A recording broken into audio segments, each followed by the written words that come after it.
Vicente del Bosque es más optimista con la lesión de Diego Costa cada día que pasa.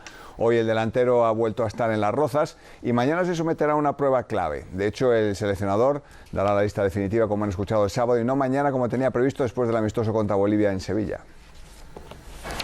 Vicente del Bosque va a estar muy pendiente no solamente de los futbolistas que tiene aquí en Sevilla, de los que tendrá que descartar a 3 porque Deulofeu no va a ir al Mundial, sino también de Diego Costa. Jornadas de hasta 3 sesiones con el fisio Raúl Martínez. Está trabajando el hispano-brasileño. El objetivo, llegar el próximo sábado a la lista que va a facilitar el seleccionador, casi seguro a través de la página web de la Federación.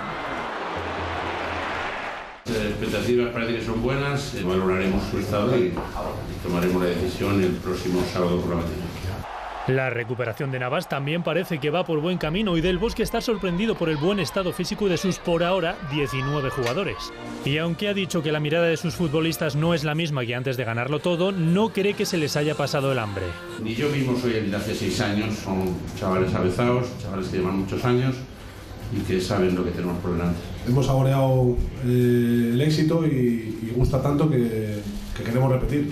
Por eso, mientras visten la roja, tampoco hacen caso a los cantos de sirena del mercado de fichajes en el que Reina y Alberto Moreno son piezas codiciadas. No tengo cabeza que para otro lado que no sea la selección.